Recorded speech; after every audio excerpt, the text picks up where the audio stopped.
بشائر الإيمان منارة الإحسان وللهدى عنوان. Sebagaimana tadi sudah kita sampaikan bahwa akidah ahli sunnati wal jamaah menyatakan bahwa kalam Allah yang zati, kalam Allah yang merupakan sifat bagi zatnya, itu bukan berupa suara seperti pembicaraan kita, bukan berupa huruf, bukan berupa bahasa. Adapun kitab-kitab yang Allah turunkan kepada para nabi, kepada sebagian nabi, kitab Al-Quran yang berupa bahasa Arab diturunkan kepada Nabi Muhammad, kitab Taurat yang dalam bahasa Ibrani yang Allah turunkan kepada Nabi Musa, kitab Injil yang berupa bahasa Suryani yang Allah turunkan kepada Nabi Isa, kitab Zabur yang berbahasa Suryani yang Allah turunkan kepada Nabi Dawud alaihissalam, dan suhuf yang lain yang Allah turunkan kepada Nabi Idris, kepada Nabi Ibrahim, ya, juga suhuf yang Allah turunkan kepada Nabi Musa alaihissalam. Itu semuanya disebut kalam Allah subhanahu wa ta'ala, dalam arti bahwa kitab-kitab itu adalah sesuatu yang mengungkapkan mengenai sifat kalam Allah yang azali dan abadi. Jadi bisa kita katakan seperti ini.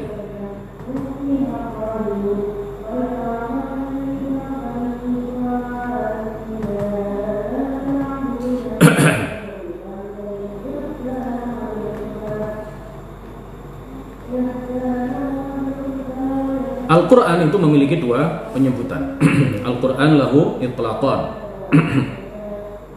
Al-Quran itu memiliki dua penyebutan. Penyebutan yang pertama atau pengertian yang pertama, ya, itlaq, ya, gimana cara menerjemahkannya, penyebutan atau pengertian.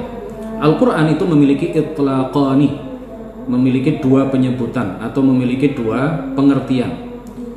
Penyebutan yang pertama atau pengertian yang pertama dari Al-Quran, jika dikatakan Al-Quran, maka dalam penyebutan yang pertama, dalam pengertian yang pertama, maka yang dimaksud adalah kalam Allah yang azali, abadi.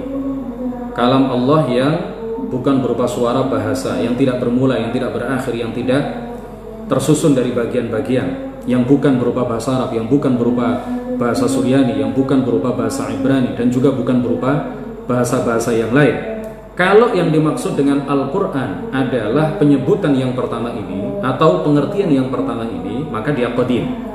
Maka kita mengatakan bahwa Al-Quran dalam pengertian yang pertama ini adalah qadim.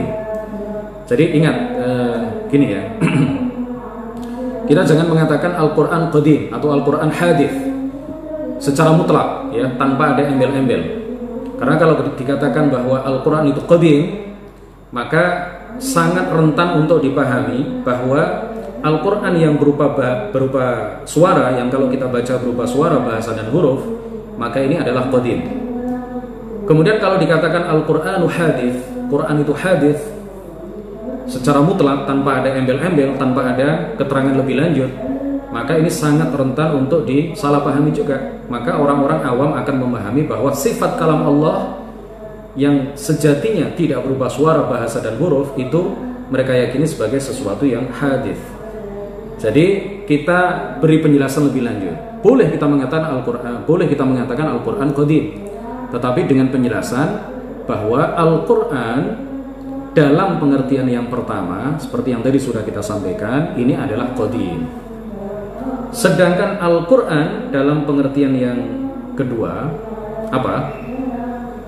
Yang dimaksud dengan Al-Quran dalam pengertian yang kedua atau dalam penyebutan yang kedua, itu yang dimaksud adalah lafaz yang Allah turunkan kepada Nabi Muhammad, atau lafaz yang Allah turunkan kepada Nabi Musa, jika itu yang dimaksud adalah Taurat, atau lafaz yang Allah turunkan kepada Nabi Isa, kalau yang dimaksud adalah kitab Injil yang asli, atau kitab yang lafaz yang Allah turunkan kepada Nabi Dawud, kalau yang dimaksud adalah Zabur.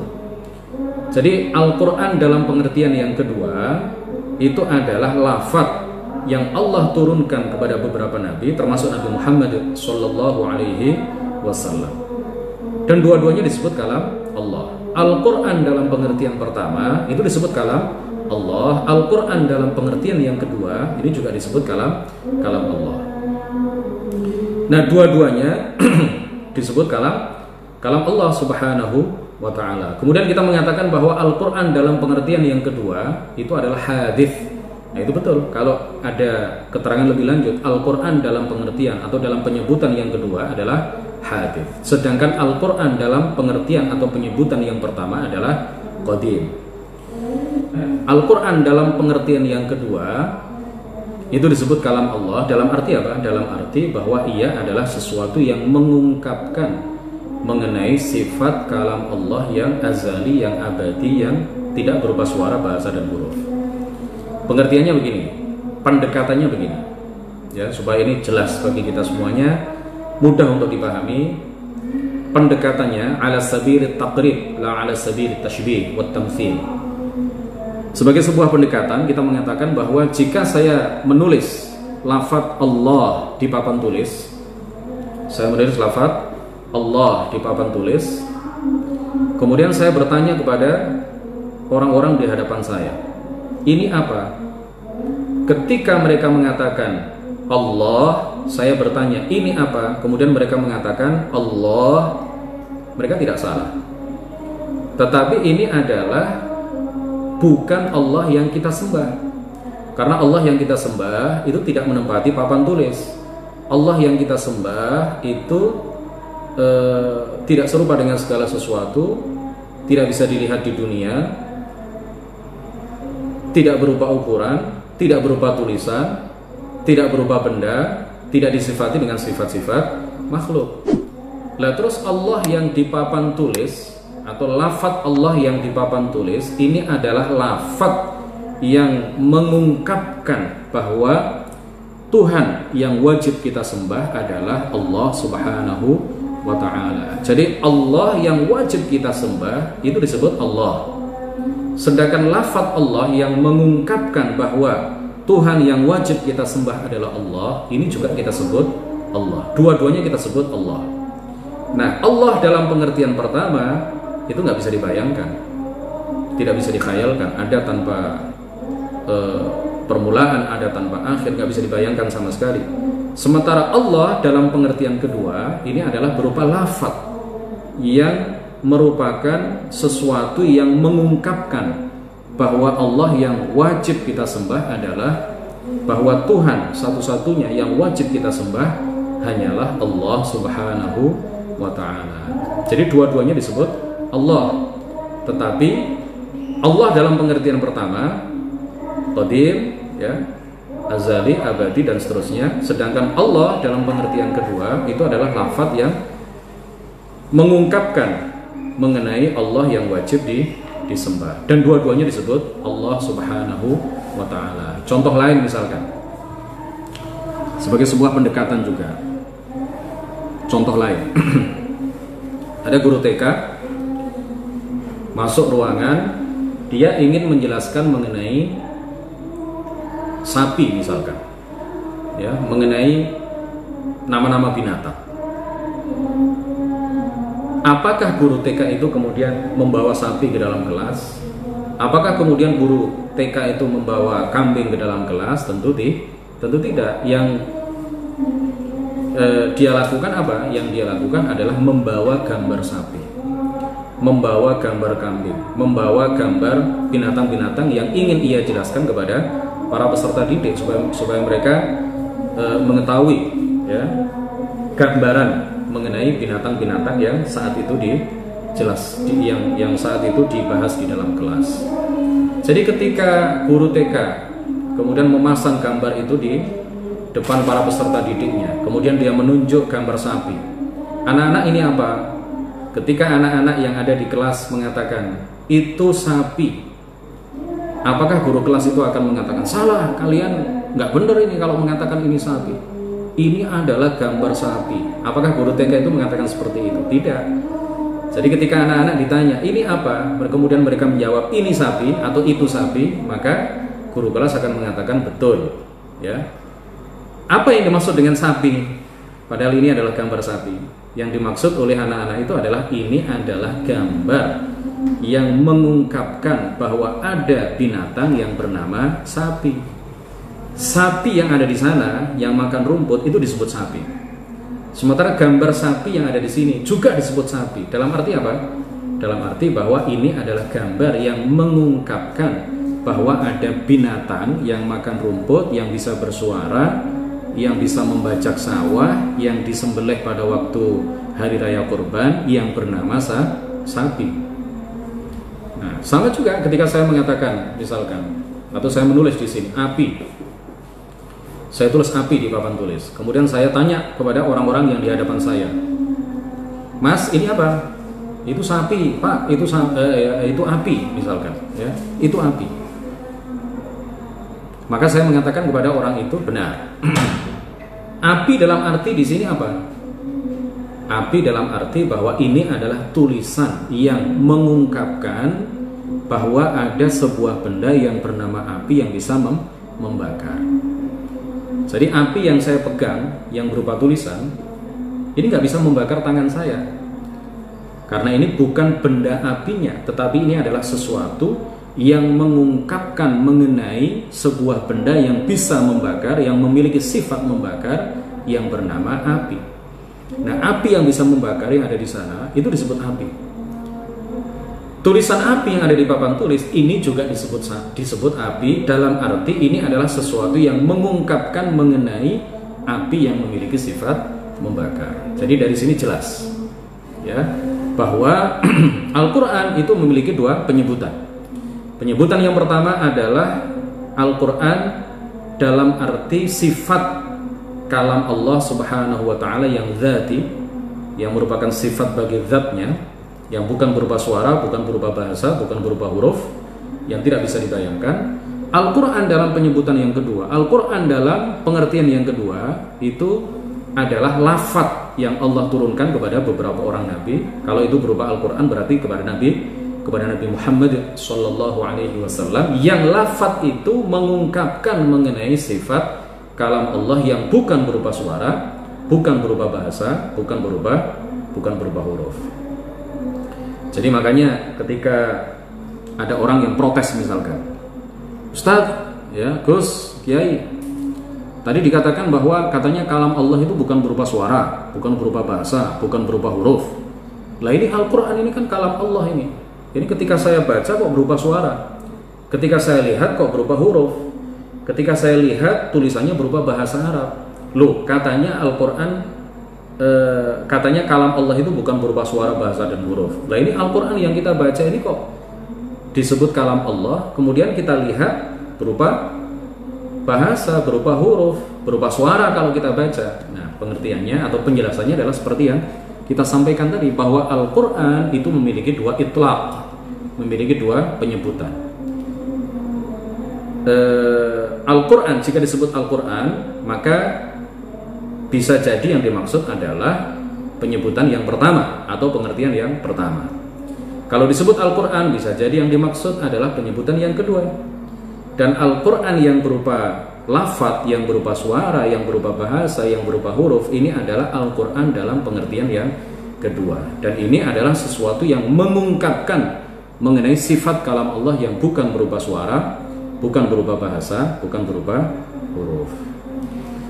Dalilnya apa? Dalil bahwa Al-Quran itu bisa juga ya, ketika disebut maka yang dimaksud adalah pengertian dan penyebutan yang kedua.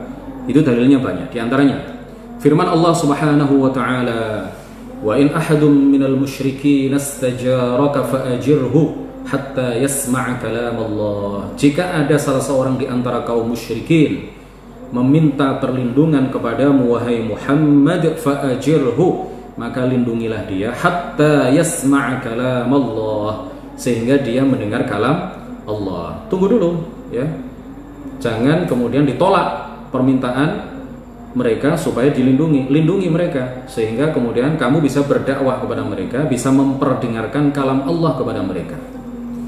Nah yang dimaksud kalam Allah di sini apa? Ay al-huruf wal alfaz al-makhluqa al-munazzala ala sayyidina Muhammad sallallahu alaihi wasallam. Jelas bahwa yang dimaksud kalam Allah dalam firman Allah ini adalah apa? Lafaz ini Al-Quran yang berupa tulisan ini, yang berupa suara, bahasa, dan huruf. Kemudian dalil yang lain adalah firman Allah Subhanahu wa taala, yuriduna an yubaddilu kalam Allah. Mereka orang-orang kafir Quraisy, mereka orang-orang musyrik, ya.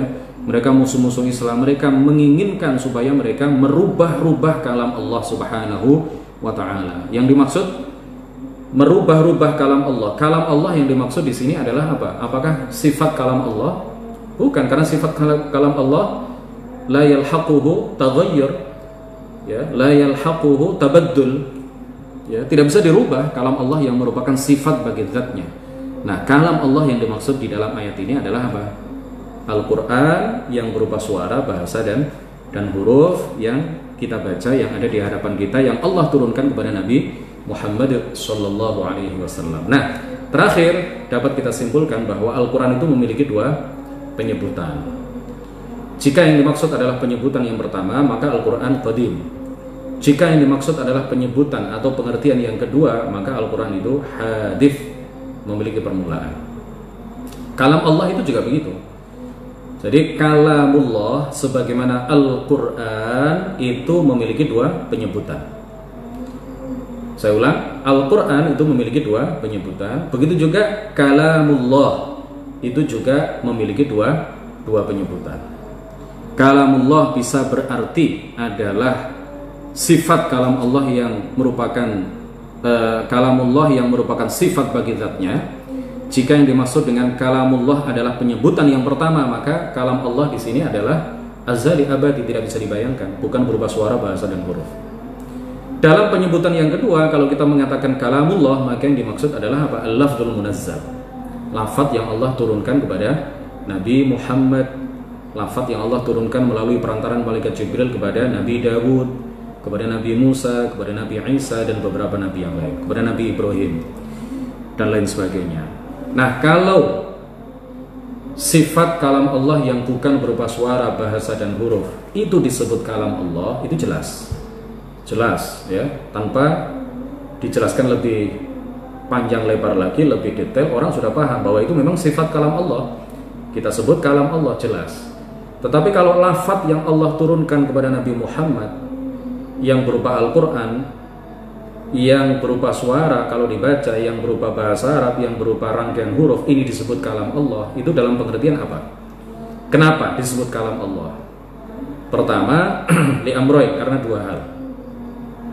Yang pertama, karena lafaz yang Allah turunkan kepada Nabi Muhammad ini adalah sesuatu yang menunjukkan atau sesuatu yang mengungkapkan mengenai kalam Allah yang bukan berupa suara, bahasa, dan huruf.